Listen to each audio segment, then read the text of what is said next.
found a way to speak against the opposition. Yet my brain feels the same.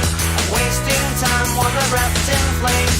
All I have to give is my self-expression, pressed on the back of my expectation of my goal in my soul. I gotta have a moment to sense this soul. Can't see nowhere, blind and fast. Look out, kid, 'cause life don't last. Think you got a line on something new, all you really get on the space age blues. Don't have the motivations for techno innovations. I have the space age blues. My girl is gone and my old man got stolen Sunday. I have the space age blues. I got to say what I feel so strong. Never had a doubt we would end all wrongs. Streets are filled with angry suckers trying to pull a dime from their empty pockets. Meanwhile, halfway across the world, some poor kid gets shot down cold. By and large, it's just old news, 'Cause everybody's got the space age blues. Don't have the motivations for techno innovations. I have the space age blues. My girl is gone and my old man got stolen Sunday. I have the space age blues.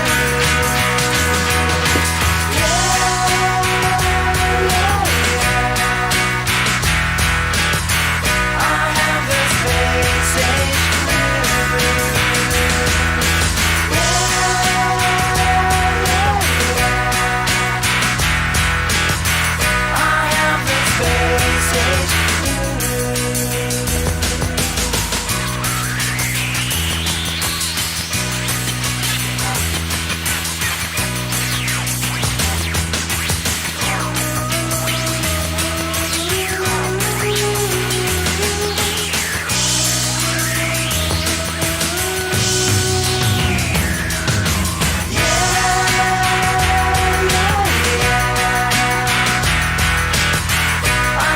the space age blues.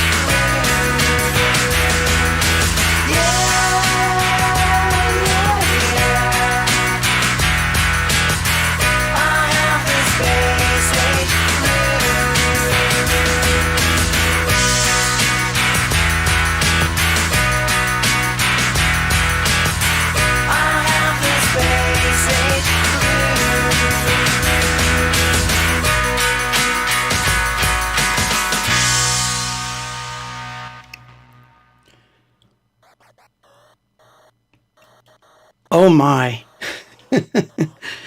Oh, that was funny. That was actually a joke too. But no. Oh my. How glad I am to see all of you here. Thank you so much for hanging out with me tonight. It's been a rough week, so yeah, a little under the weather, but you know. And of course, a little sad because of Costa Rica being canceled and all. So it didn't go the way I wanted, and it's a situation. But it's not a bad thing. Look, I'm not going to give it too much time because there's not really much to talk about. It's not their fault. It's not our fault. It's just some circumstances we couldn't work out, and next time. But so yes. So first track was a very, very long version of Space Age Blues. And the topic for tonight is going to be, well, actually it was going to be a completely different topic, which we may veer into, which, you know, it is what it is. But thank you, Eric, for that. Although, you know what's happening next, right, Eric? We're going to El Paso. That's coming up too. So, hey. I have El Paso to look forward to. And I'm going to try to do something extra nice for El Paso, but I can't tell you until I know for sure. So you'll have to wait for next week for that particular bit of news. And, you know, but it is what it is. Look, but yeah, so let's start with some news, shall we? So current schedule for all the shows are still the same. The only one that got canceled in the interim, which turned out to be a good thing, was Costa Rica, because just as I got back from Kansas City, I got sick, and they were not doing so good with their promos, and, you know, like, it wasn't their fault. So I'm not trying to lay blame. It wasn't the right time to go, and we both agreed maybe better next time. And if any of you had gotten tickets, which I think there was not that many, because like I said, it wasn't done the right way from both sides. So we'll give Costa Rica another shot, probably next year. We're gonna work on it together. I'm gonna try to work on something with the venue to see if I can get over there to do something. So yeah, that's the only one that's not happening. Other than that, all the other shows are still in place, or they should be, depending on what the site did to them. But let's look and see, okay? Because I have to do this every week. I'm told that I have to. I'm going to do it. I'm going to try to break up the monotony of the stream a little bit. This is not going to be the first week that I do this, but I'm going to try to break it up into sections so that I kind of stay on topic. Because I'm terrible with staying on topic, as you know. So, but anyway, I digress. And yes, I only have iced tea this time, so nothing's gonna happen to me. But every time I say it, you have to take a swig. So all of you are gonna get drunk, and I'm just gonna be fine. And it doesn't even have sugar, so I won't even get a sugar high. Oh man, bad shape I'm in. But it's, you know, something I talk about, but I can't. But it's nothing terrible. But yeah, like I was in bed for a few days, so, and it's, I don't know if it's going to end quite soon, but we'll see. But anyway, let's see. Webcap tour dates. So, Saturday, July 6th, El Paso. The 13th of July in San Diego, San Antonio on the 19th with Information Society, July 20th in Houston, also with Information Society and T for Two, and Robin from Machine in Motion. That's going to be a lot of fun. And then, I see that's one. Oh, I missed San Diego? No, there it is. San Diego is on the 13th. I missed that. And then on the 25th, Los Angeles at the Virgil with Male Tears. That's going to be fun, actually. I've been checking them out lately, and I kind of like them. I'm digging it. So, yeah. So that's one bit of news. The other bit of news is that, well, let me switch to the camera so you can actually see me here. The other bit of news is that more 12 inches are on the way. I don't think they'll make it to the El Paso show. I'm hoping they do, but I don't know. There's a real good reason why I want them to, but I don't know if that they'll make it. But if not, I will have some for sale before I head out to San Antonio and Houston. So July is going to be a busy month. So once I put the pre-order value up on Bandcamp, that'll be your chance. Sorry, it's not a lot. I've been trying to gather my resources, and between work and touring, and when I say work, it's album work. Between all that and the touring and everything else that's going on, I just have not been able to catch up with things. But, you know, so anyway, I did say I'm not going to say what it is. So stop asking. I got sick. I'm sick. I think I got some sort of bacterial infection. Are you happy now? But other than that, life is good. But it's all good. Everything's good. I'm just like, that too. Like, it's just added to my week. You know, but yeah, I believe they are, actually, unless I'm completely wrong about this. But no, I think T for Two is definitely in on the set in Houston. I'm almost certain that they are. But I hope you enjoyed getting it. Thanks. Yeah, no, it isn't one of those. I wish it was one of those, but it wasn't. No, actually, you know, if I'm going to be honest with you, I have this weird conspiracy that I think the food at airports is getting worse, and things are not going to get better anytime soon. I kind of noticed that when the pandemic was over and things started opening up, that certain food wasn't as good as I used to remember it being. So I have to be a bit more selective as to where I eat now when I eat at airports. You know, I'm just saying. And I'm not going to blame whatever airport it was because I have no idea. Because I've been flying so much that it could have been any of them. But yeah, it was something I ate at the airport and it feels like crap. But anyway, terrible. You know, fever, just terrible stuff. But anyway, plain food. You're funny. Alejo on Alejo on YouTube is being very funny considering the subject matter.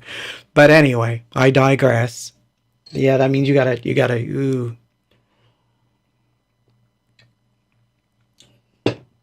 That and a sore throat, which is not even good. But anyway.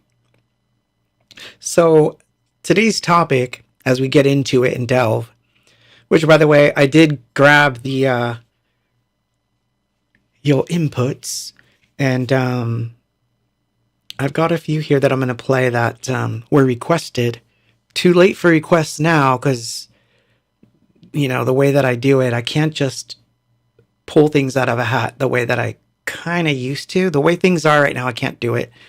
So the only way I can play a request now is you got to do it when I post that I'm going to go live a couple days before. And I usually do this on X. I do it on Meta. I do it on Instagram. And so just get your requests in, man. Just request what you want to hear, and you know, I'll try to hook you up. I checked like last minute, you know, but anyway. But again, back to the topic at hand. So we're going to watch some video tonight, and some interesting things that have gone on with Spotify. So the first thing I want to say is that a couple weeks back, I had done a stream on Spotify where I kind of defended some of their positions. So I'm going to kind of do an overview of my position where it still is to a degree. And then I'm going to pivot that into the things that are going on with Spotify, where I think they pushed me a little too far also. So, you know, a couple of weeks ago, I was talking about how Spotify is the de facto largest radio station in the world. That's really what it is. More than anything, streaming radio, basically, if you paid for premium, you're getting commercial-free radio of your choice, or algorithm-based. And if you're non-paying, it's basically like radio. Yeah, you can make playlists, you can do all that stuff, but you're going to have commercials. So basically, it runs on commercials and the licensing deals that they have with these labels. And my argument was leaving Spotify is not a good idea because at least you have the reach. And, you know, to some degree, this is still true. You're going to have reach by being on Spotify. If you're an independent artist or, you know, even on a major label, the advantage is always going to be that you can get in front of millions of people. Now, I'm not saying that it's easy to get in front of millions of people, but there's a chance, and it's better than the lottery, and it's better than the way it used to be, you know, even 20 years ago. 20 years ago, there was no chance. So my argument was keep your stuff on Spotify. Don't worry too much about the royalty rates, because the reality of it is you got to treat it like a radio station. Mark Mark Kilborn. Hey, Mark, how are you? So Mark Kilborn on YouTube said, supposedly Apple Music pays a bit better, although I hear Tidal is even better than that. Both are good. And again, I stress that I consider them to be radio stations. So in other words, I sent my song there, and that is what happened. And while I'm on that subject, I wanted to reiterate another point. Radio, true terrestrial radio in the United States, does not pay royalties to artists. I don't know if you knew that, but they don't. The United States is one of the only countries in the world that does not pay royalties for airplay. Other countries do. It's only the US and I believe Canada that do not. And I could be wrong about Canada, but I'm very certain the US doesn't. And I used to think that the royalties that were paid to me by broadcast music was that, but those are just, it's a different royalty. It's sort of like it's a strange thing because they consider it a performance royalty, but it's not really the same as the way other radio stations around the world do it. This is only something I found out very recently. In fact, if you read Tape Op, in fact, I'll pull the article out and I'll read you that little bit of it because it's interesting. So, and Alejo asks a really good question also on YouTube. Do bands actually make any money by selling music? Isn't it all about spreading the music and then tour until they faint? I wish it was, because you got to realize that no matter what, it costs money to make music. And this is what this whole thing is about. So anyway, I'm going to play a song. And I'm going to play one of the, let's see. Yeah, sure, why not? I'm going to play a remix first. Because I want to save the weirder stuff for later. I'm going to play a remix of Polaroid. And while that's playing, I am going to go find the article from Tape Op, which I have. It's literally the latest issue sitting right behind me. I just got to look it up. Put on my reading glasses, and I will read you an interesting thing that I only found out considering how long I've been in the music industry this week, which added to my, shall I say it, my fucking temper. Because what Daniel Ek did this week brought out Jersey Claude. And Jersey Claude, man, you really don't want to meet Jersey Claude. Jersey Claude's a fucking asshole. And when I get to be a fucking asshole, it's not a good sight. And that guy fucking pissed me off this week. He really pissed me off. You're going to see how much he pissed me off in a minute. But he really, really did. All he had to do was make one tweet, which I will read, that really fucking pissed me off. So now my position is fuck Spotify. I'm not going to do shit for Spotify. Let me tell you something. I had something planned that was really interesting for Spotify for the new album, and I'm still going to do it, but here's the difference. I was going to do it a certain way because I was afraid that if I did it, I can't tell you what it is because it's a secret, but I'm going to tell you what it was, more or less. I was going to do something that involved a funky playlist and not a bot or anything of the sort, but I was going to do something that's never been done before on Spotify. Believe me, I've looked for this. I didn't find it. I'm not going to tell you what it is because I don't want someone to beat me to it. So I was going to do this weird thing, but I was going to keep it more low key because I didn't want the songs or the album or anything to get kicked off of Spotify. Now, I don't give a shit. What's going to happen is when the album comes out, I'm going to go forward with my plan, full force, ads and everything. And if I get kicked off, I don't care because I don't need them as much as they think I do. I don't. I don't need them for royalties because I don't really get that much from Spotify.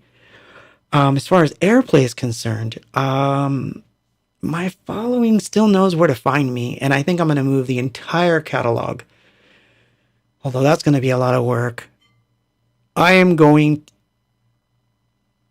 Okay, drop the whole bacteria conversation. Jesus. Next question. Or I'll have to mute. But drop it. I ate some food. It made me sick. I was in bed for a few days. And I'm on antibiotics now. So that's it. There's not much to tell. So anyway, this fucking guy pissed me off. He really pissed me off with this particular tweet. So I am going to make sure people find out.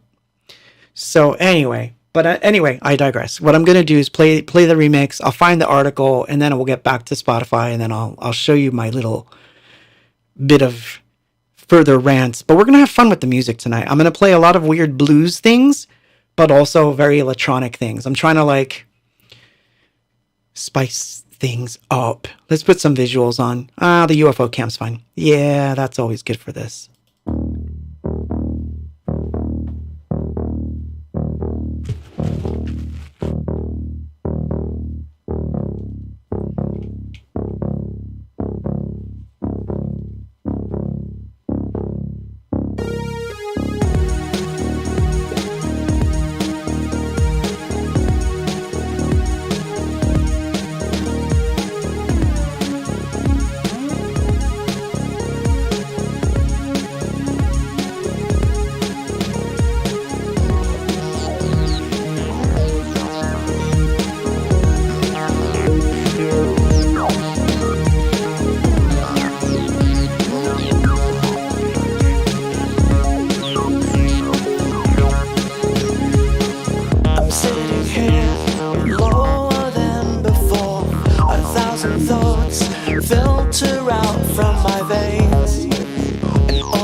memory is what is left of you and me.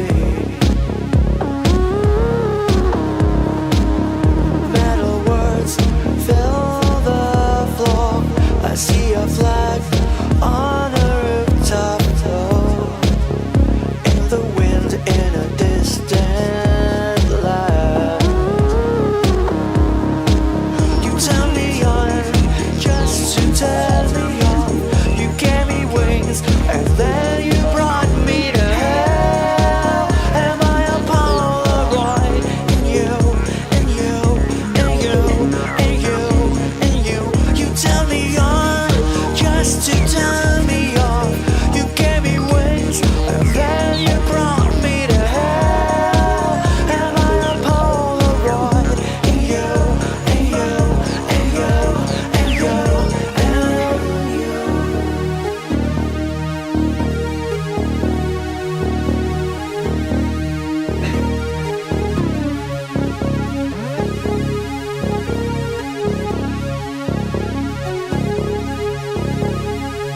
A yellow chair, empty room, a breathing tube, a half-made memory is what is left of you and me.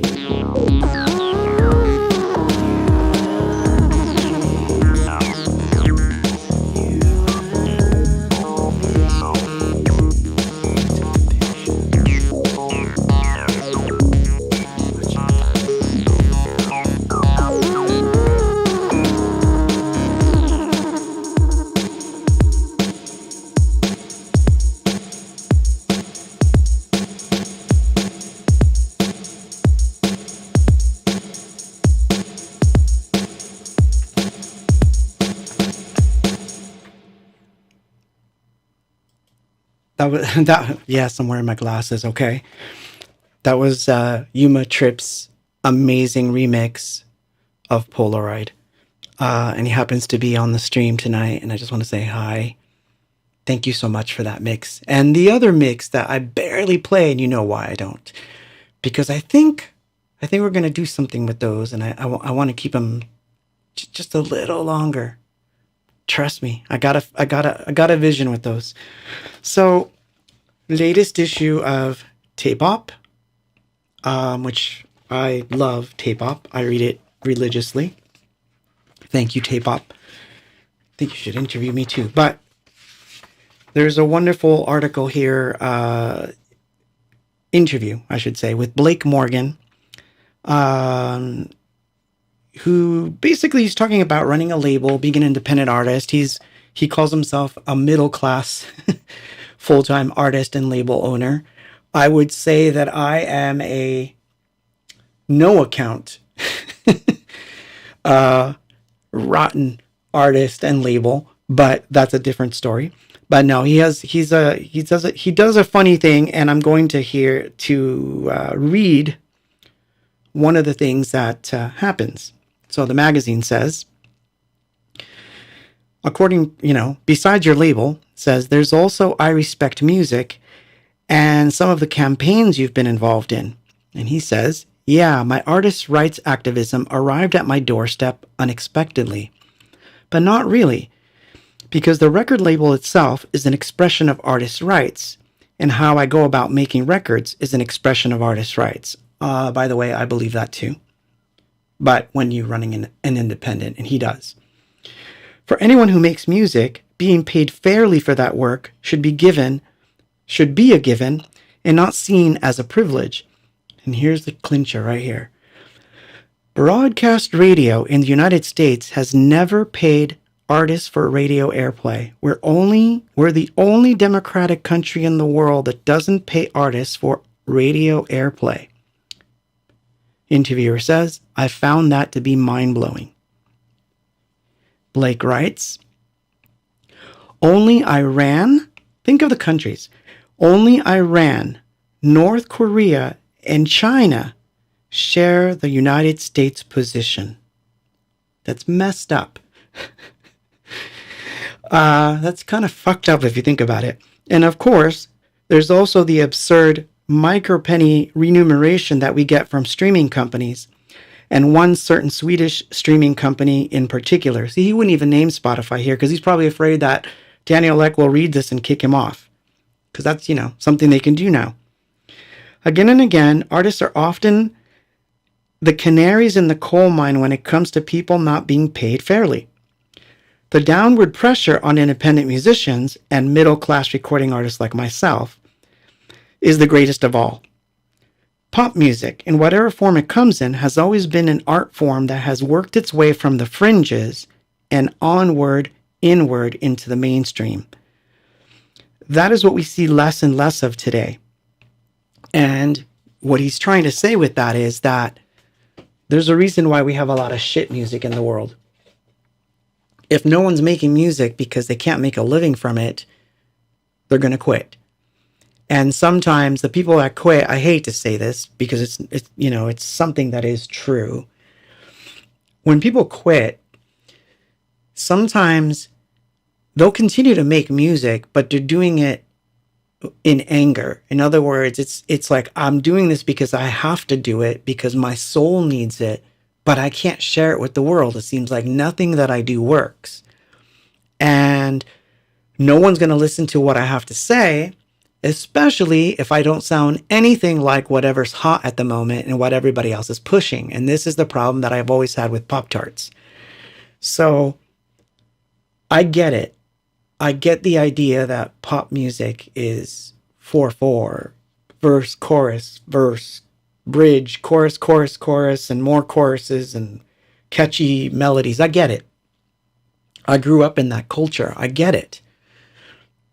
But you're not going to get new, interesting music that suddenly becomes part of the mainstream. Think Depeche Mode and Erasure and Joy Division. When we were young, those things were so underground that nobody listened to it. It took a lot of years for that stuff to make it to the mainstream. And now it's considered mainstream. Like, I can walk down the street and I'll see someone in a Joy Division shirt.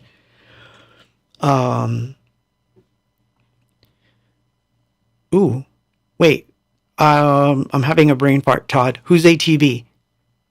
ATB recently announced he will not make any more albums. But it was a bit tied to this line of discussion.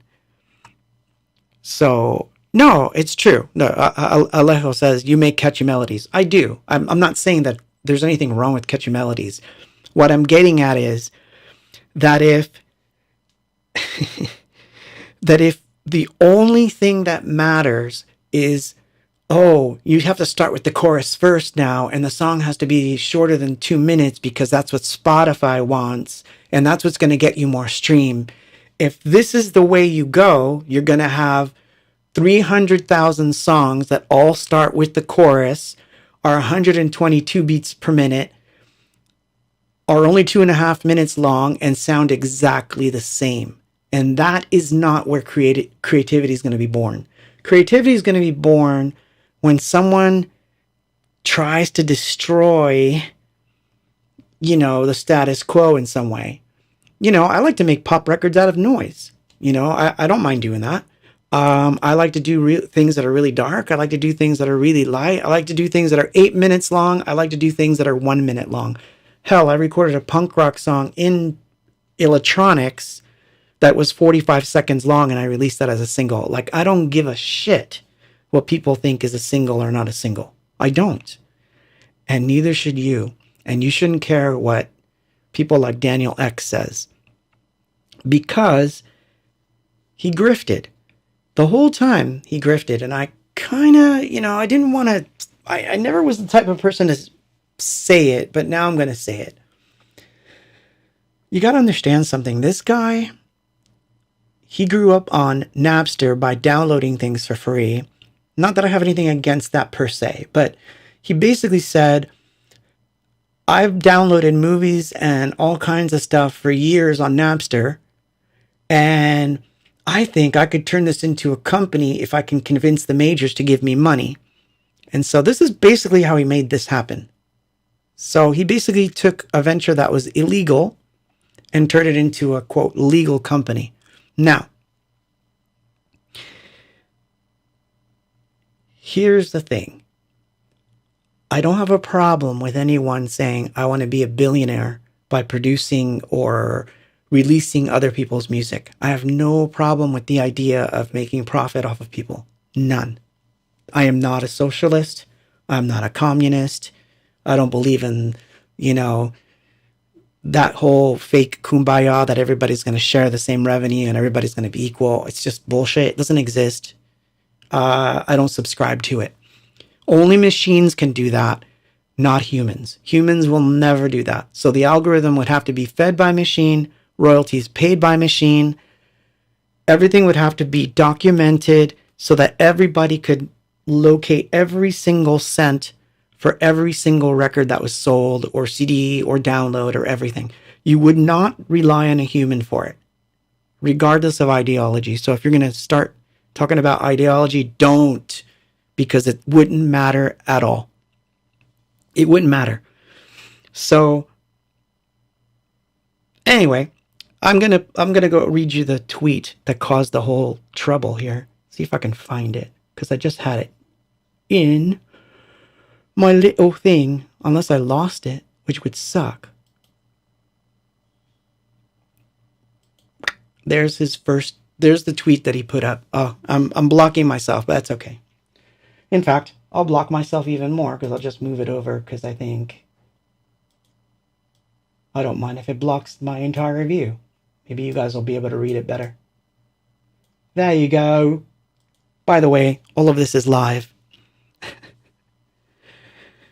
So he wrote, today, with the cost of creating content being close to zero, people can share an incredible amount of content. This has sparked my curiosity about the concept of long shelf life versus short shelf life. While much of what we see and hear quickly becomes obsolete, there are timeless ideas or even pieces of music that can remain relevant for decades or even centuries. First, I'm going to unpack the first part.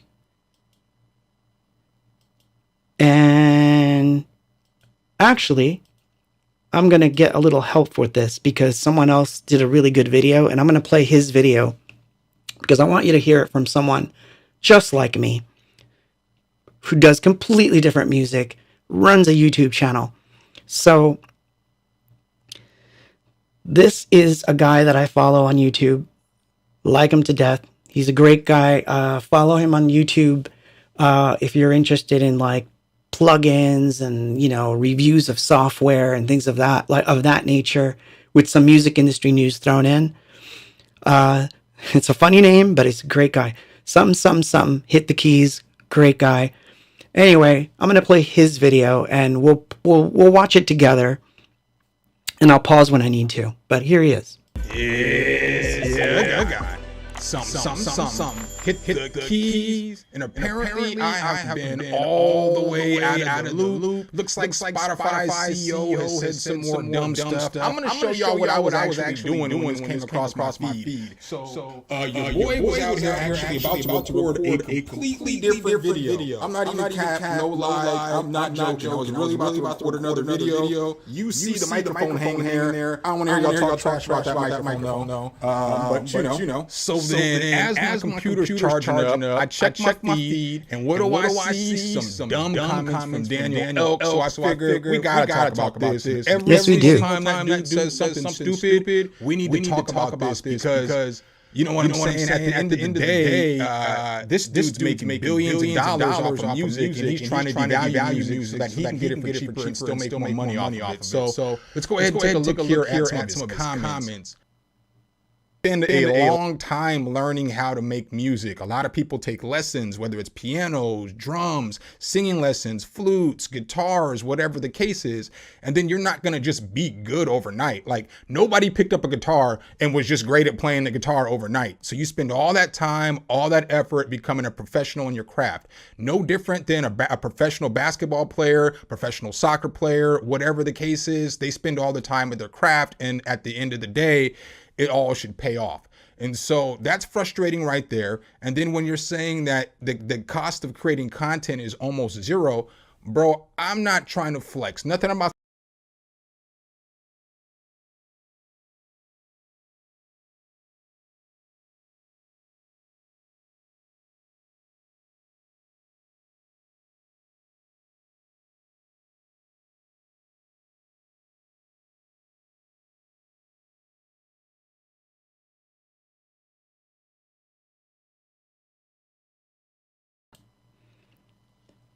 I guess I need a more expensive mixer. So much for it costs $0. Sorry about that.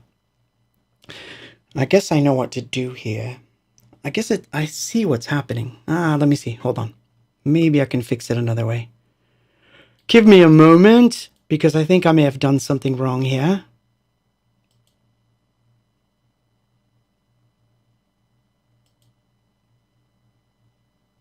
I think we may able to...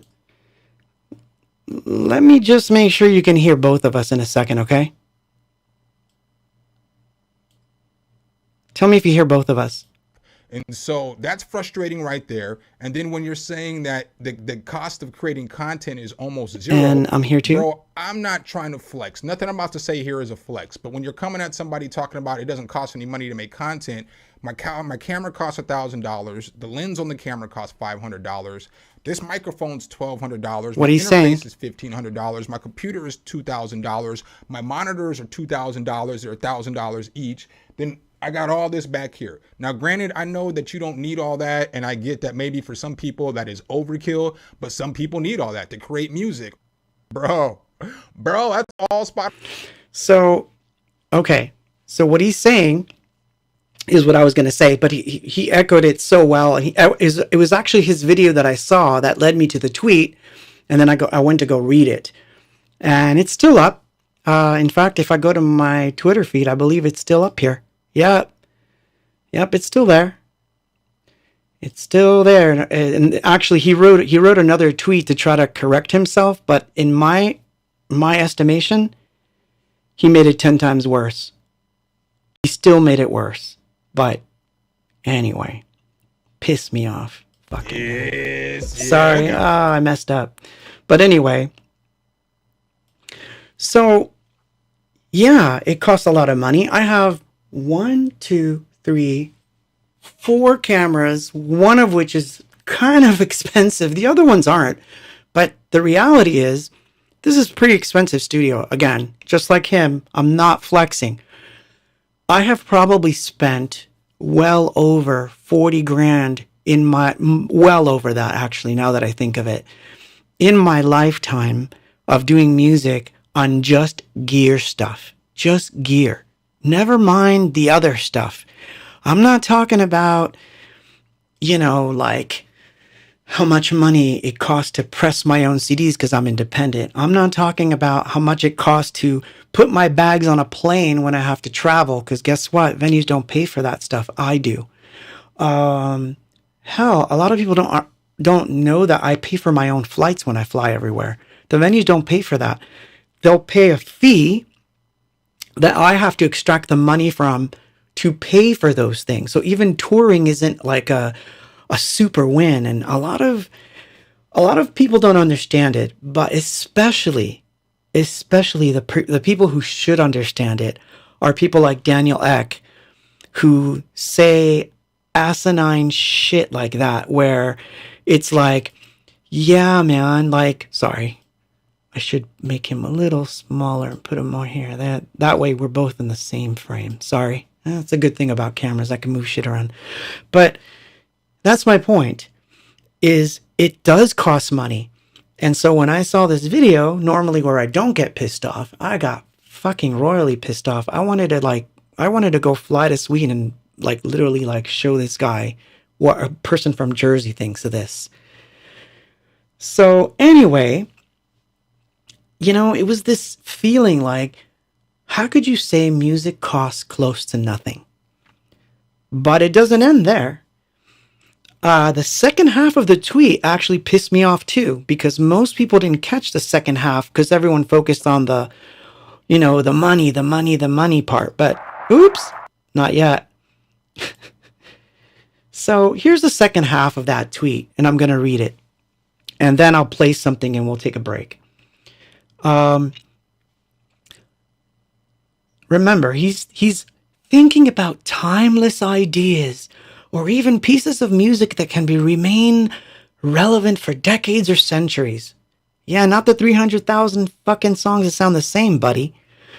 But for example, we're witnessing a resurgence of stoicism, to be stoic. I can't say the word. With many of Marcus Aurelius' insights still resonating thousands of years later, it makes me wonder, what are the most unintuitive yet enduring ideas that aren't frequently discussed today, but may have a long shelf life? Also, what are we creating now that will be valued and discussed hundreds or thousands of years from today? Daniel, I'm going to answer that question. I'm going to answer that question, Daniel. Pay attention. This is for Daniel. You want to know what's going to make the headlines 100,000 years from now? How grifters and fuckheads like you and all the corporations that stole money from the artists and paid them diddly shit did so while the world was enriched by art. They're going to look at you like a moron, like someone that didn't do the right thing. That's how they're going to look at you. Now, as for the solution, I know, I'm not trying to sound all philosophical and shit. I'm like down to like fucking Jersey right now.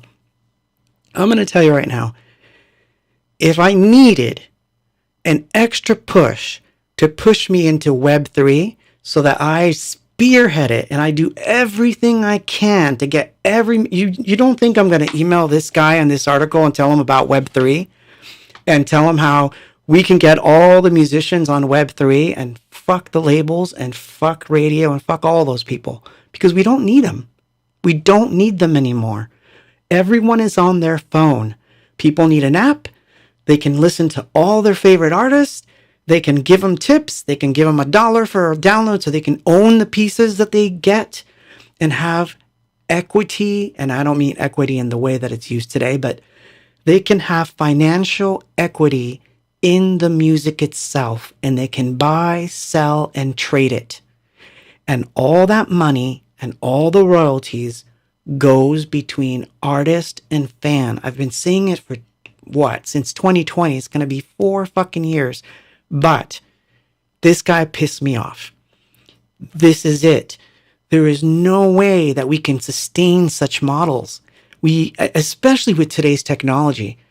This is where we have to get crafty. This is the moment right here in 2024. This is the moment where we have to get crafty and start taking our profits back. I'm not joking. Anyway, I'm going to play a song. I'm going to play, let's see, because I had a plan here and I want to make sure I don't mess up.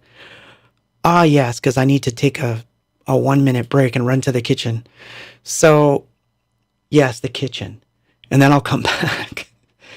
And I'm sorry that I paused you. Something, hit the keys. I love you, man. I'm going to play the rest of the video that I edited because I want you to hear the other stuff that he has to say. But for now, we'll put some visuals on because we can. Go ahead. Chat amongst yourselves.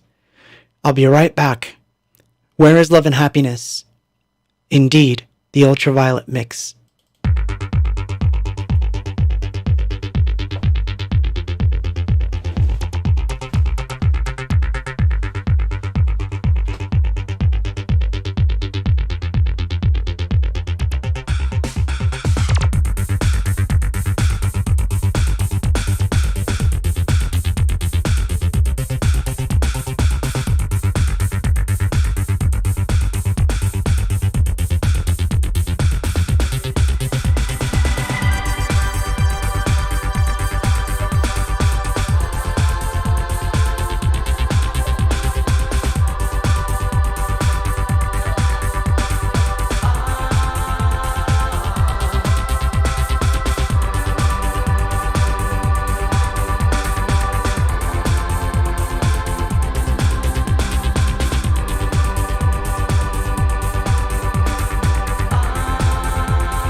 Yep. Yeah, God. So yeah, sorry. I'm gonna make sure that we get to the. There we go. This is where we were. So anyway, sorry for the some of the technical difficulties I'm having tonight because I'm in a weird mood, as you can see. I'm in a pissed off mood. But I want you to know something. It's a positive form of pissed off because the way I look at things is which is funny because it actually goes into the subject matter that was going to be the theme of this particular stream, because I always like helping people out that are starting out, because I think that I've been blessed to be able to do what I do for a living 24/7, and I've been doing it for a long time. And so I'm blessed in that I get to do what I do, and I understand that. And honestly, thank all of you, because without A-Box fans, there would be no A-Box. So I totally get the idea that, for example, that he's talking about that it's so easy to make music now that everybody can do it. You know, it isn't that easy. Most people give up. I would say that 90% of the people give up. The ones that make it long enough to release a record and actually push it and actually try to gain fans and actually try to tour and like do the real job, that is very difficult and not many people do it. So I can agree that a lot new music gets uploaded every day, just like videos get uploaded every day. I think that's on some crazy magnitude. So what? That doesn't mean anything, because to me, if you make underwater weaving beat music, you got to find the underwater beat music fans. And if you do find those fans, they're going to follow you. And that's it. You start with 3, make the 3 into 6. You got to know what to do. You could read a few books on marketing. You will learn. But to say that there's so much music that nobody can get through, no, you can get through. But the reason that people can't get through is because they can't afford to get through. Let me back up before I play the next segment of his video here, because there's an aspect to it that he didn't mention that I want to make sure that I mention. If you're an independent, you have to pay for your own ads, your own PR. You have to pay for things that a major label will usually spend on an artist. And this is an old figure that I'm going to give you. But back in between 2004 and 2008, because that's the timeline, because I remember, because I was still on Jarrett Records then, we had done the math that it takes about 50 grand back then to break an artist. That's what it takes. So you could put out a record tomorrow, post everywhere, have 1 million followers, and that doesn't guarantee that you're going to have 1 million downloads. And that's what's important. 1 million downloads, 1 million streams is nice, but that's not really going to pay your rent. I'm serious, it won't. Because this guy, not this guy, but Daniel Ek is making sure that you're not getting paid enough to do that. So if you're not able to pay your rent, if you're not going to be doing anything, you are giving the music away for free. And that's fine if you want to do that. Like I said, there's a value to that too. But it isn't like give away your music for free, kumbaya, everybody's happy, you're good, everything's great, you can make music now. And, you know, it's not going to be a full-time job. And look, I understand there's going to be people that are like, well, it can't be a full-time job for everyone. And I am okay with that too. Meaning that there were times where I had to take outside work to continue. And those were dark times, but I did it. I did it with the intent that I would crawl my way out and go back to full time. And every time I was able to do that, and including a particular time that was really terrible in my life, really terrible. Because we can talk about major labels and things. You haven't even heard of IRS shit yet. So one thing is to say that it's close to zero to make music. He meant it. He meant it. Yeah, you can get a cheap mic for about $100. Yeah, you can get a sound card for $100. Yeah, you can get a cheap, you can use your phone about $100, but that's still an expense. And there's people who have jobs that isn't going to happen. There's people that will only make music on their phones because that's all they have. And, anyway, I'm going to play the rest of the video from Something Keys because I think it's important. Let's listen to him. Drums, singing lessons, flutes, guitars, whatever the case is. And then you're not going to just be good overnight. Like, nobody picked up a guitar and was just great at playing the guitar overnight. So you spend all that time, all that effort becoming a professional in your craft. No different than a professional basketball player, professional soccer player, whatever the case is. They spend all the time with their craft, and at the end of the day, it all should pay off. And so that's frustrating right there. And then when you're saying that the cost of creating content is almost zero, bro, I'm not trying to flex. Nothing I'm about to say here is a flex. But when you're coming at somebody talking about it doesn't cost any money. I think we passed that one. Sorry. I think we were at the last bit. No. Music and this, if you don't have to pay for people's music, that's the greatest grift of all time, dude. I guess you guys get where I'm going at with this. I just wanted to make a short little video real quick because we all need to talk about this. Every content creator needs to talk about this. Every time this idiot says something to insult us, our craft, what we do, to take money out of our pocket, to put it in his and all his friends' pockets, we need to speak up. We need to speak up. I don't have the answers. I don't have the solutions on what a better platform is than Spotify. I don't have the solutions to what we're going to do next. I'm not a coder. I can't create it. But we got to figure it out, man. We got to figure it out. And it needs to be ASAP because Spotify literally tells us every single day they don't care about none of the artists. They don't care about nothing but putting some money in their pocket. So that's what I got for you guys today. Make sure if you guys do like the content, though, you drop a whole elbow on that like button, hit subscribe and that notification bell. So every time we bring you guys a new video, you can be the first to see. Appreciate you guys' time as always, and I'll catch you in the next one. Peace. So I want to mention that last bit that he talked about because that's a really important part. He's not the only one that has said, I don't have the answer. I don't have the answer. And it's frustrating because I have the answer. I have the fucking answer. The answer is Web3. The answer is Bitcoin, Ethereum, Tezos, whatever the fucking coin is going to be. Call it MP3 coin. I don't care what you want to call the coin. It's easy. You set up wallets. We set up a site. Half of it already exists. We have Web3 solutions for this problem.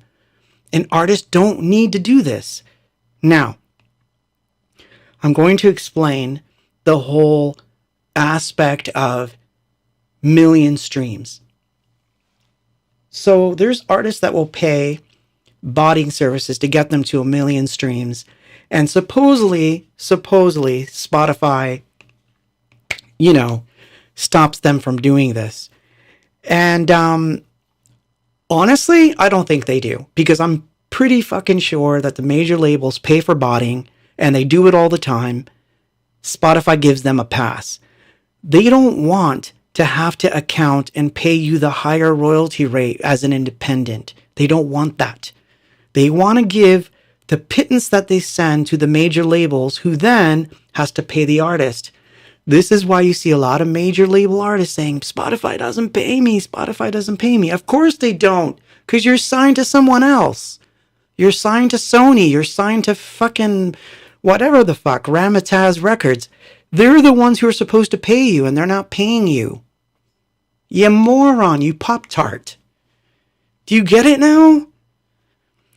So yes, Web3, your music, your rules, but it's not just that. It's our rules. It's the rules that the artist makes with the fans. And it's not just rules, it's a wonderful thing. So I'm going to give you an example right now before I get into, because I actually have Mr. Spotify to give you his answer on the whole thing. But I want to show you something. So you're going to hear me, but you won't see me. But I'm going to pull up my object.com site because I want to show you what Web3 can do that most people aren't aware of. So here's an example of Web3. So what you're looking at is that I put a mixtape out on the Tezos platform on object.com. So yeah, it's an NFT. Say what you want about NFTs. They're not going away. They're not going away. Especially with these situations. It's going to make artists go forward to get them. As you can see, it's a mixtape. And as you can see, you can play it. And if you wanted to, yeah, you can download it for free. Yeah, kumbaya. You can have your free socialist, share it with everyone in the world thing, and no one has to pay me a red cent. That's great. I don't care. However, those that decided to do it, those people whose addresses you see in public right here on this list, they can get things from me that the person who did it for free can't get. Because I know who did it. I can tell who invested in me in some way versus the person that just took it for free. So the point I'm trying to make here, that goes back to the whole idea of NFTs and all that stuff. It's a long argument. I've heard it so many different ways from the normies that I'm tired of hearing it. So I'm going to explain it in the best way. When you get an NFT, you've got the digital file. That's true. And it's true. You can right click on it and save it. And you're like, I stole your NFT. You didn't really do anything. You took the file, which is fine. I wanted you to have it anyway. Who said I didn't want you to have it? In fact, here, I'll tell you right now.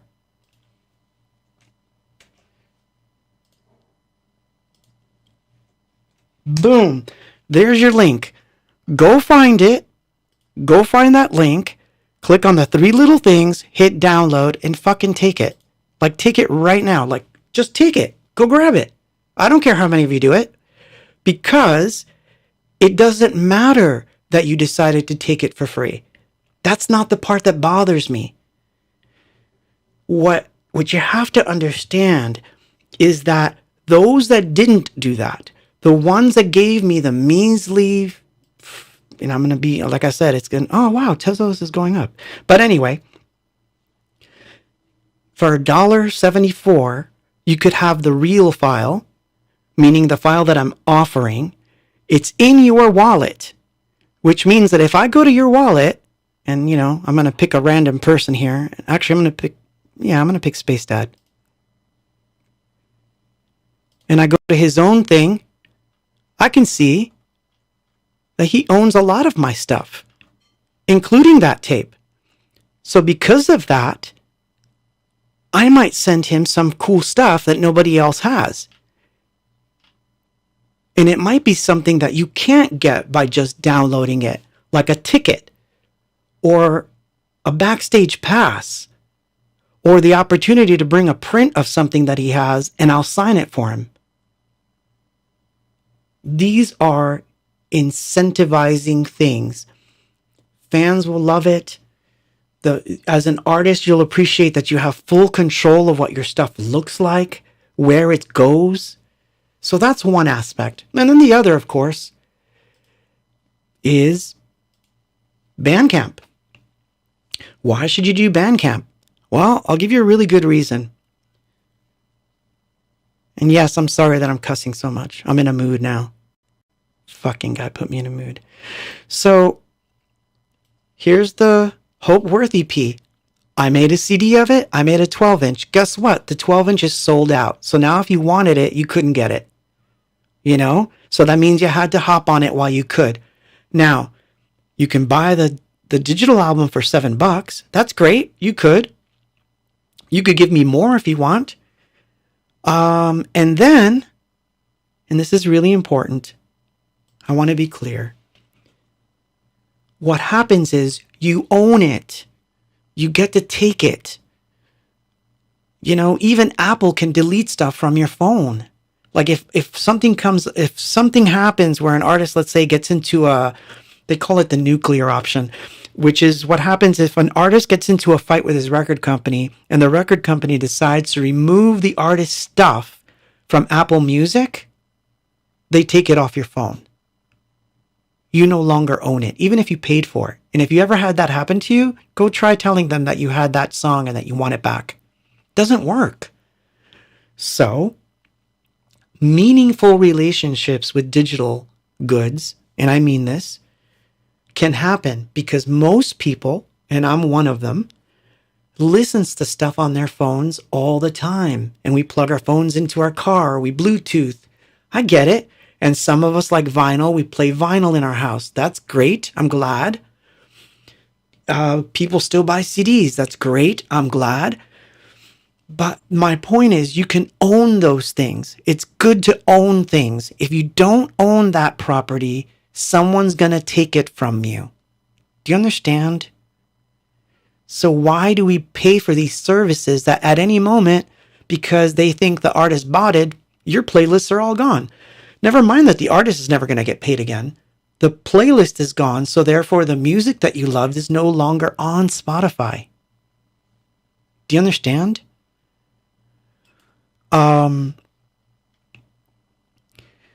So for those of you that are asking this question, Web3 is anything that has to do with crypto.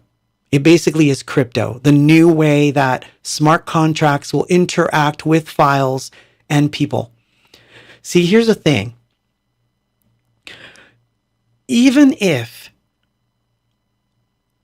I try to take down my own files from Web3, I can't. It becomes shared among the entirety of the world. So what happens is every person who has it in their wallet has a connection to that file. It's like peer-to-peer on steroids because it also carries money with it. That's the value. It's not just that it's peer-to-peer, it's peer-to-peer with money. So anything that has to do with blockchain technology is the revolution, and that's the stuff they're going to talk about 100,000 years from now, if there is a planet to be anyone talking about anything. That's what they're going to be talking about. They're going to say, at some point in history, artists, musicians, sculptors, writers, poets took their power back, and large corporations had to start dishing out more money because artists were in control of their own goods. And that's the reality of it.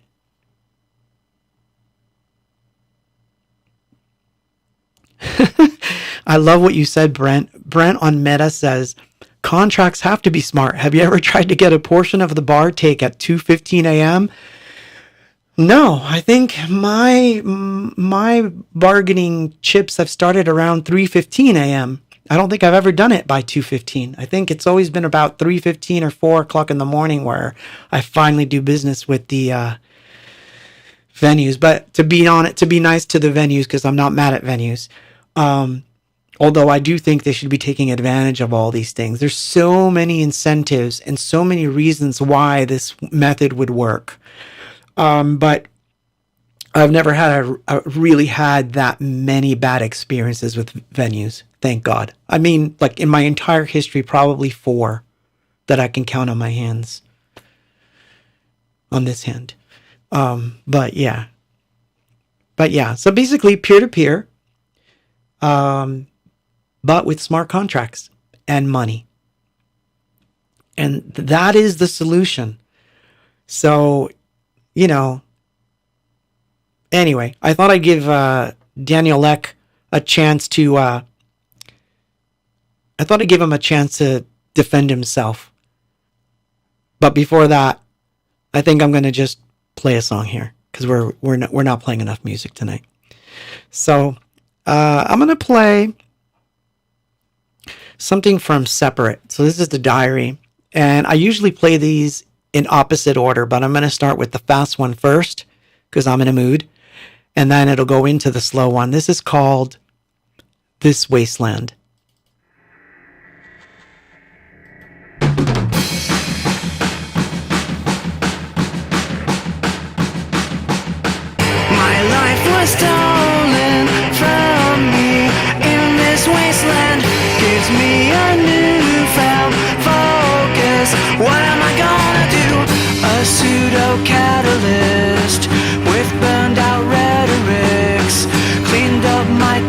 kitchen to plan my getaway. I feel a constant pressure from this wasteland. It pushes downward on me, kills the motivation.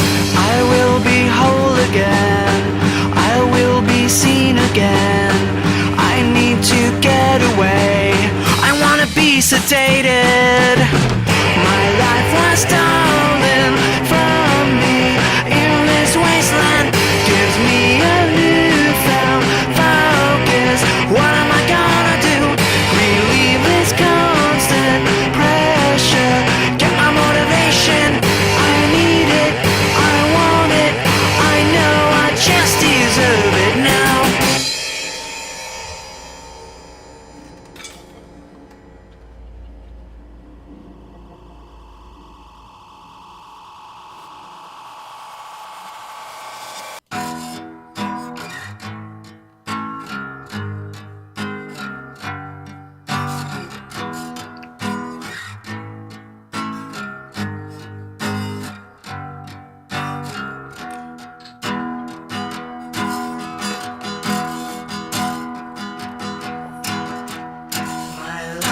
Stolen from me in this wasteland.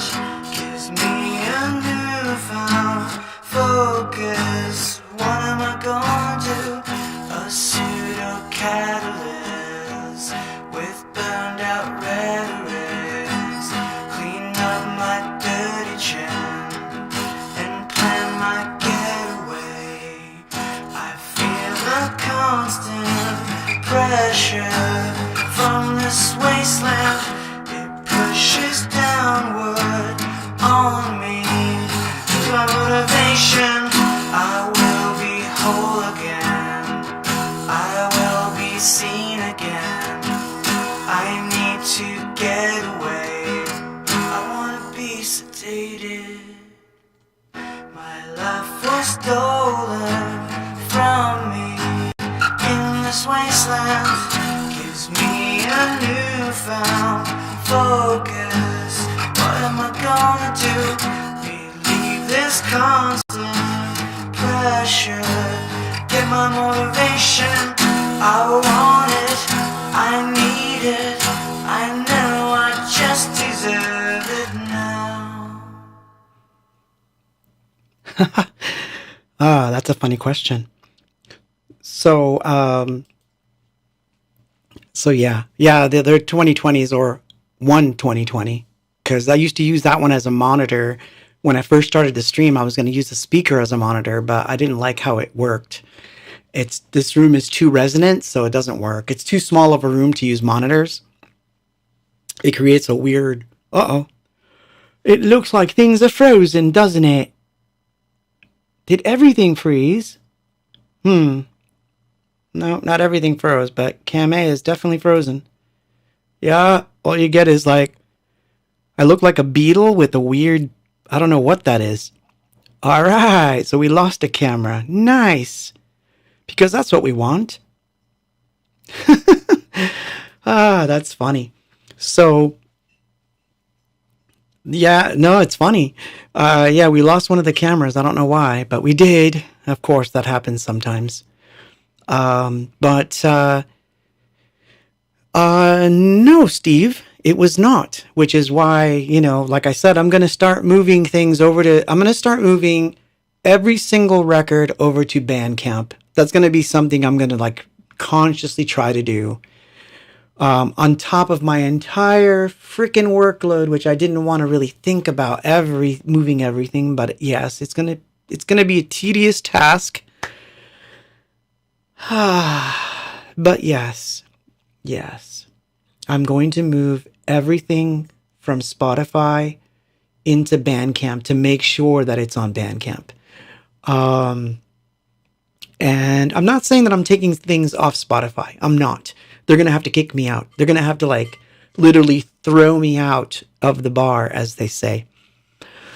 So Alejo says, what about social media? Oh, of course. Yeah, social media is great.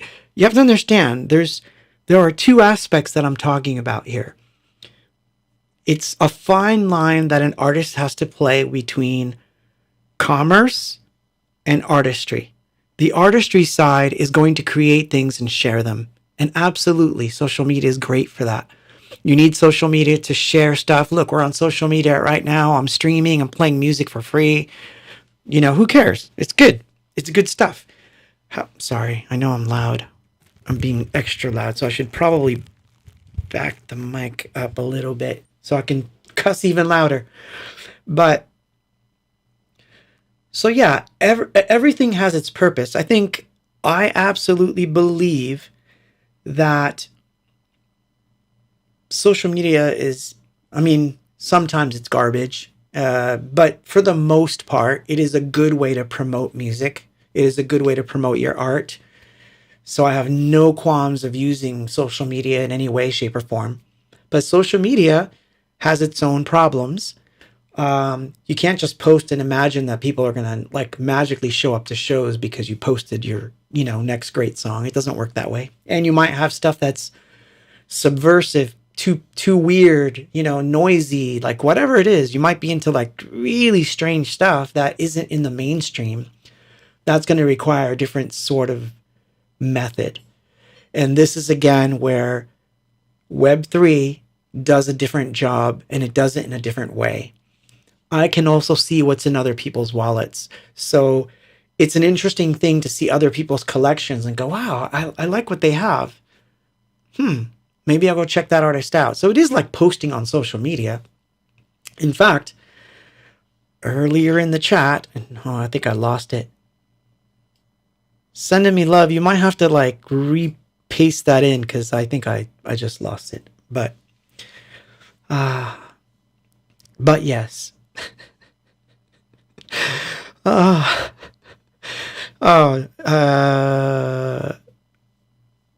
Did I back off too much? Oh, crap. Okay. So yeah, anyway. Yeah, I think that social media is a good thing. I'm not going to, like for promotion and that sort of thing, yes. But it's a different conversation. But anyway, while I get my thoughts in order, I will play some more songs because I wanted to play more music this half. So we're getting up on, we're getting there at the 9:30 mark, so I want to make sure we play all the songs that I promised people I would play in certain cases. But this one's from the diary. Yeah, I'm in the mood. Degenerate. Shit.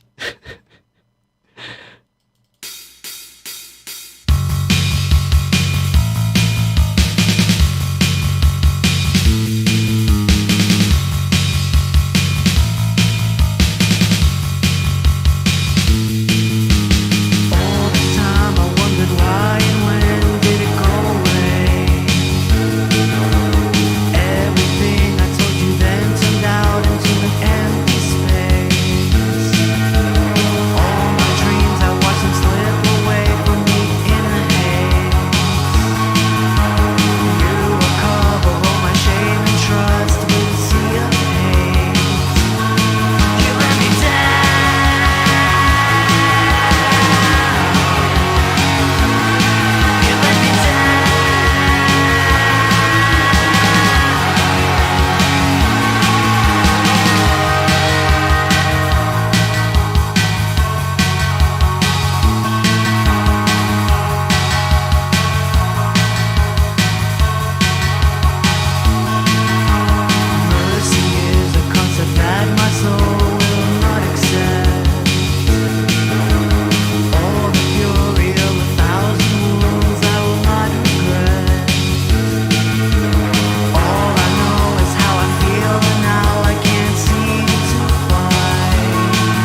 So now we're getting into like strange territories. Let's see. Is my cam back? No, it's still frozen. Let's see. Can I No! Wow. So weird. So random. I would not have imagined that that's the one that goes down, because that's supposed to be my good cam. That's supposed to be my most reliable camera. So I'm fucked. Anyway. Thank you, Lalo. Thank you. So let me explain something, because I made a funny comment there, but I want to be clear. This is when I was looking into the whole Patreon thing and you know, Discord and all that stuff, and I'm still doing it. I found an artist that was doing this really strange music, and I mean strange. Nothing about it spoke to me in a way that I would resonate. I'm not saying it was bad music. I'm just saying that I didn't understand the structure, or like it was really odd. Time signatures, instrument choices were really weird. And all I could think of was, who's the audience for this? Like, who listens to this kind of stuff? And he went on to explain how it took him 3 years to find his audience. And by the way, 3 years is actually pretty damn good. The fact that it took him 3 years is amazing, because I actually think it takes about 5. But it took him 3 years. But he was able to sell, I believe it was 5,000 pressings of a 12-inch that he had done that was on 200-gram vinyl, and this whole thing that cost him a lot of money. He had to sell the record for literally $45. But he sold them, all of them. So if he can do it, you can do it. And I'll explain the only thing he did different than anybody else. And this is what he said. I'm just going to tell you exactly what he said. He said, people said use social media. I did, but my way. Meaning, this is how I'm going to post. If people don't respond to it, too fucking bad. This is how I post. So the way he figured it was, those that like those posts or follow me from the way or style that I'm posting means they understand where I'm coming from. It's going to be weird. I'm not trying to sell it to everyone. I don't want the Britney Spears to follow me. I don't want, the normal Pop-Tarts, because this is not something that's for them anyway. So I'm not going after them. So that was one. He said, everyone said, don't use email. So he thought, I'm going to use email because I still use email. I use email for work, so I'm going to use email. So he used email. Third, he said, I'm going to put adverts in really strange places. It's going to be in libraries and weird places where weird people like me go. And this is how he did it. And he grew an audience. And now he has a nice, loyal, very loyal following that he's able to sell between 5,000 to 10,000 records. That's better than me in some cases. Now, he doesn't tour a lot, and his touring schedule is nothing like mine, which means that I somehow stumbled onto what works for me on one side of it. So my point is that there are other ways. So the alternative is what? You're going to put your song on Spotify with the quote, 3 trillion bands that are on Spotify. Okay, how are you going to stand out? If you don't post, if you don't do ads, if you don't do any promotions, if you don't do shows, if you're not making videos, if you're not talking, if you're not being interviewed, if you're not doing anything to help, what do you expect is going to happen? This is what I said. There's a balance between artistry and commerce. And at some point or another, you have to skate in that balance. And you have to. Because whether you're a band that wants to be signed to a major label, that has its own set of rules and its own can of worms. Believe me, I know about that one. Yeah, exactly. People used to say electronic music wasn't music. In fact, they still do that. So And I'm sure that some people are going to think the next 2 records that I put out after the album are going to be like, what the fuck was he thinking of? I don't care. In fact, I wrote something in my journal the other day that I found rather empowering for myself. I'm just telling you what I did.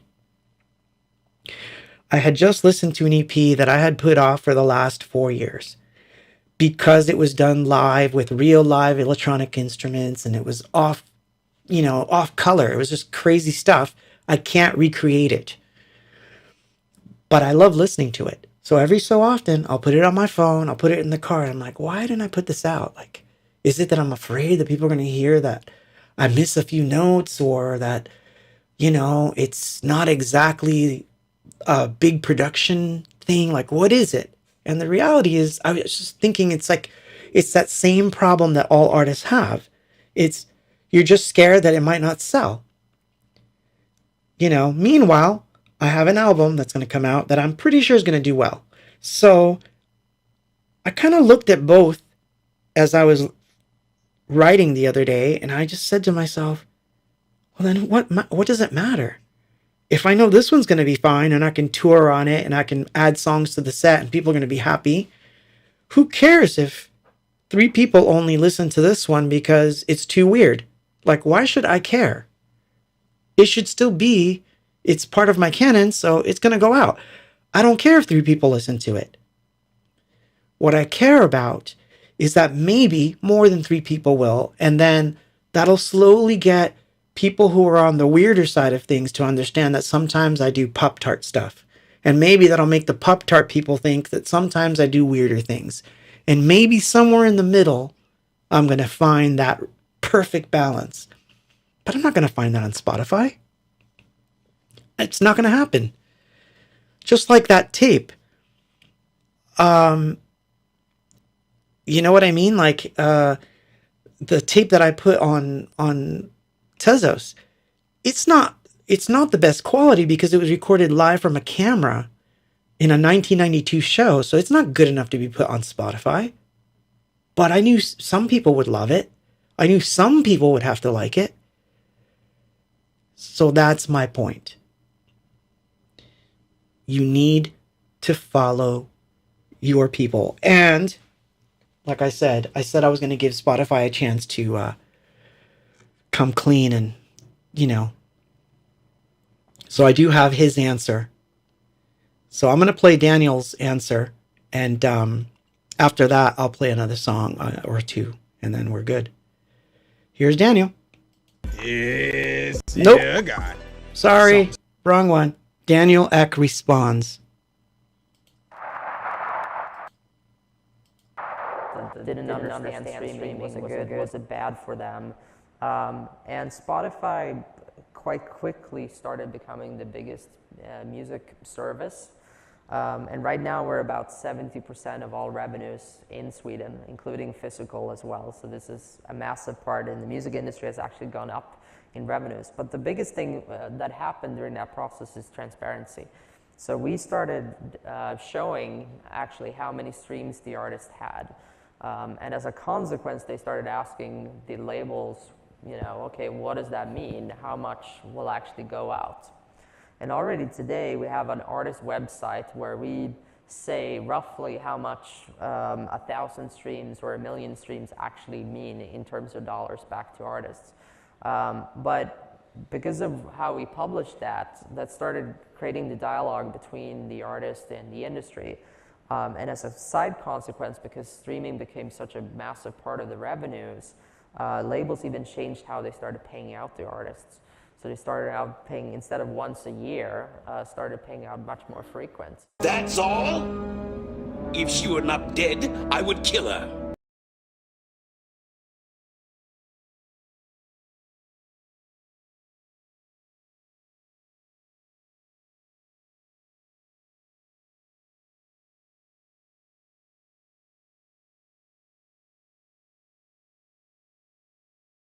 I hope you learned something from Jersey Claude.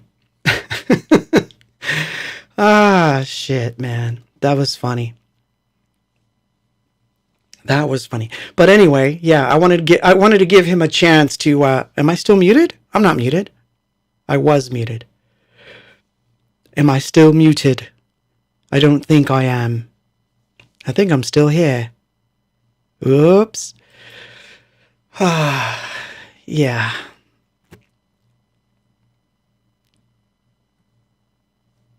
I love you, Stephen, for saying this. Stephen Olof on Meta says, people act like plucking a row of 6 parallel strings automatically makes you an artiste. But programming a subtractive synth waveform and sequencing 20 tracks with effects is just lazy pressing a button. Ugh.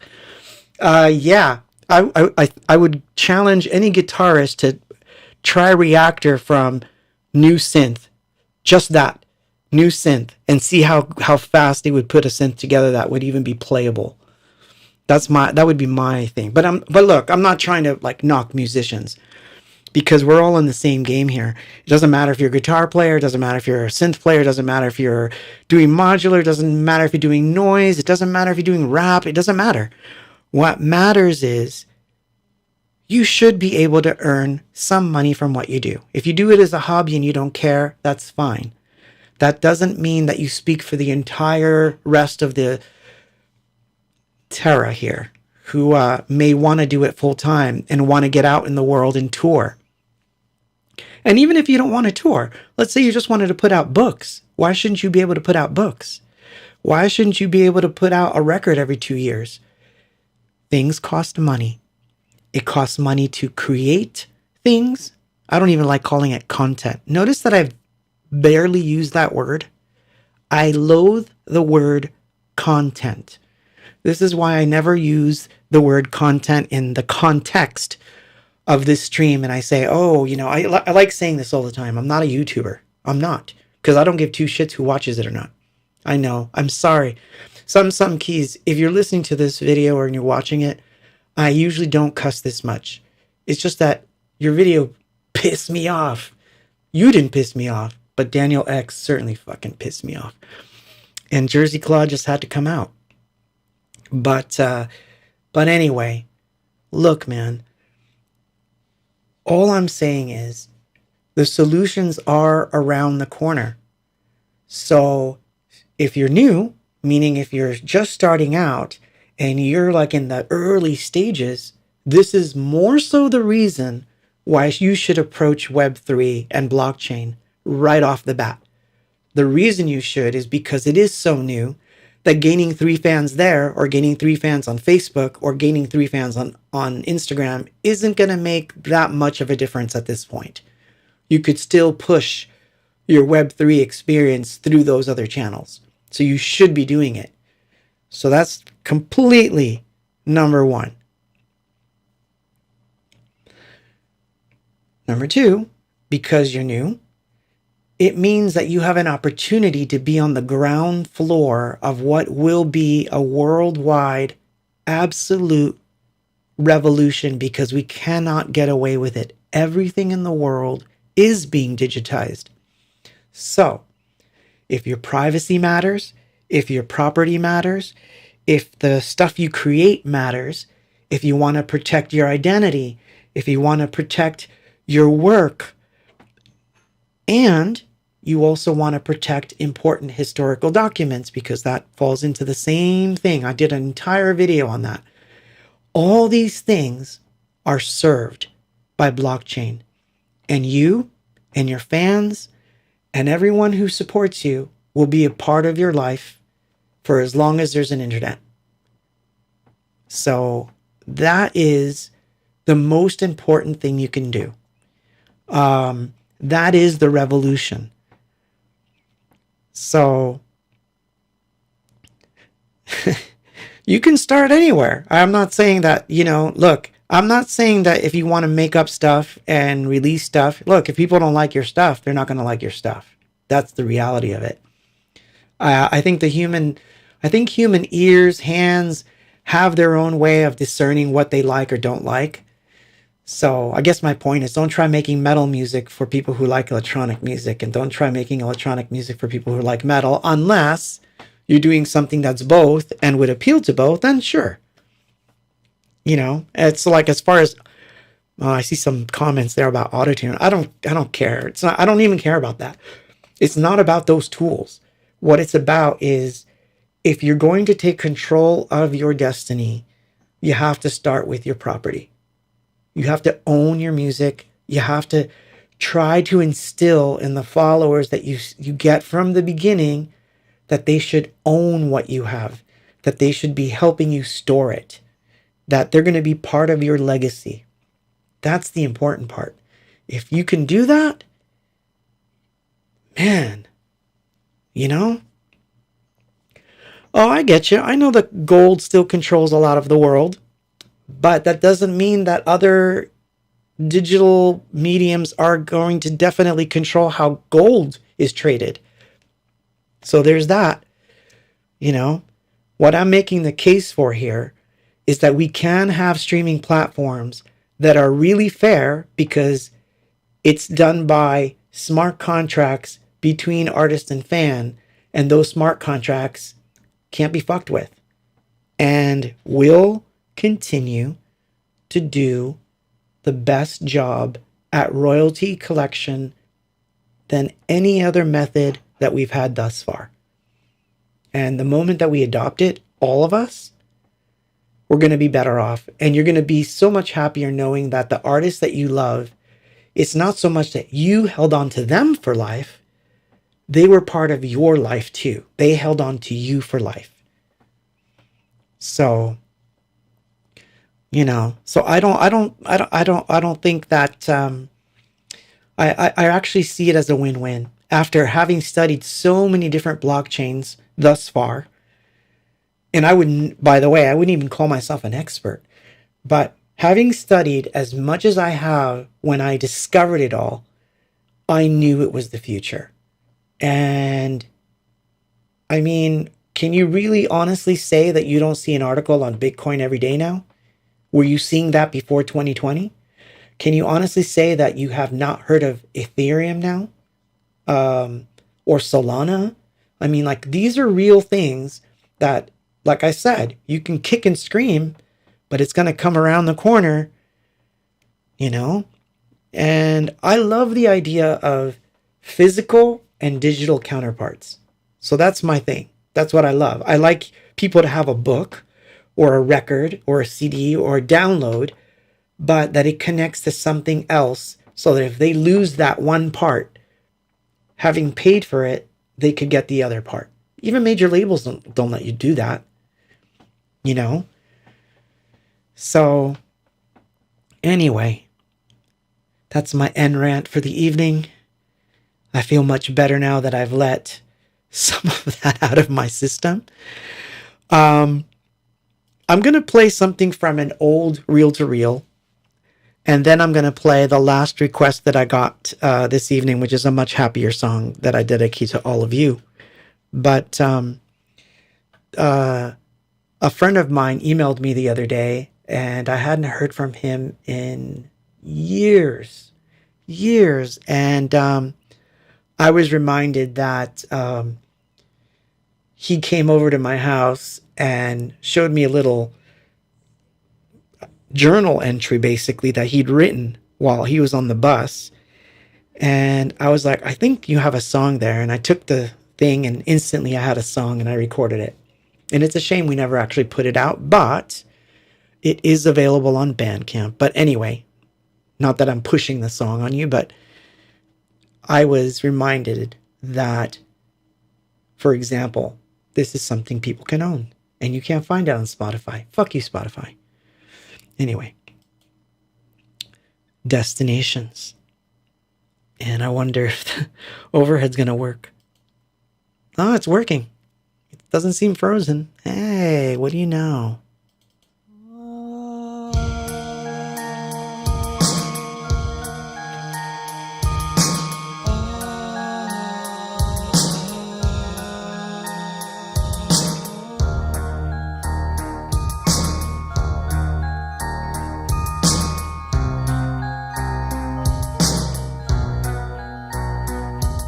Sit on a bus on a clear day.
Show yourself to me. Maybe one day we'll all be free. Show yourself to me. I promise you I'll do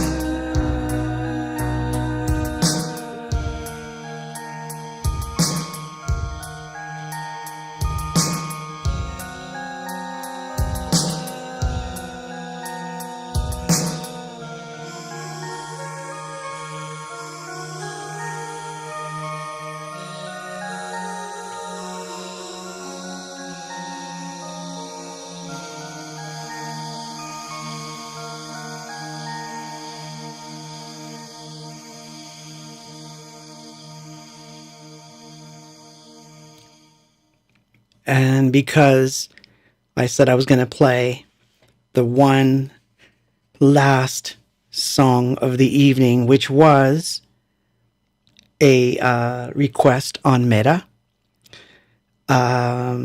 which, by the way, I don't think I said who the request people were. Where is Love and Happiness was requested by JP. And the last one here is for Jose Guidon. You make me feel the world is real, and indeed you do, my peeps. I'm not kidding. You really, really, really, really do. So, yeah. Anyway, that last bit we're all talking about, yeah, my family was blue collar as well. And actually, we were probably like dark blue collar. Another story for another day there. But no, I'm all good. I'm good. Like I said, I am blessed. And I know I am. It's fine. But I always worry about the ones coming in because I want the kids to experiment with music, to make music that's never been heard before. And I want them to feel good about it. So anyway, this is for all of you. Thanks to Jose. You make me feel the world is real. And I'm going to say good night. And hopefully next week we won't be so surrounded by,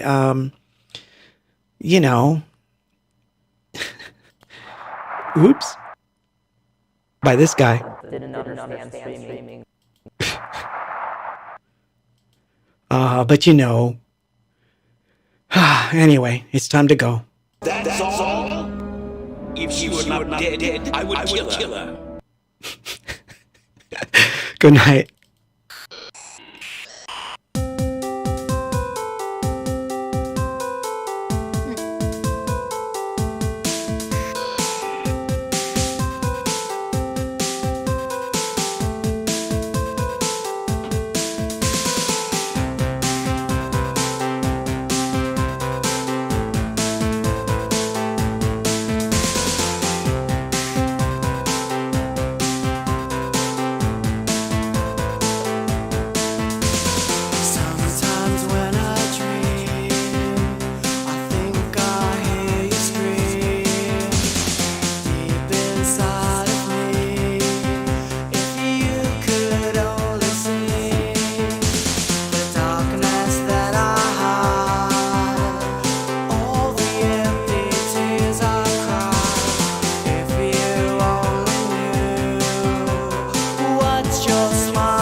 good night, and just fuck you, Daniel.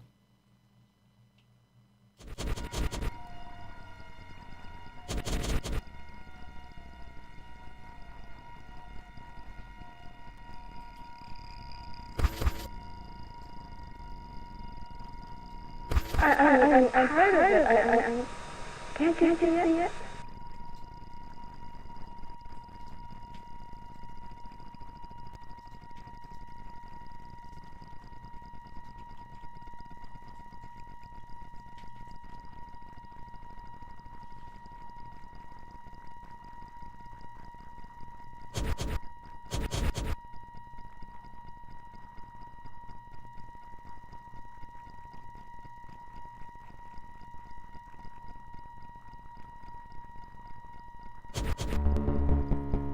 That's all? If she were not dead, I would kill her. Sorry.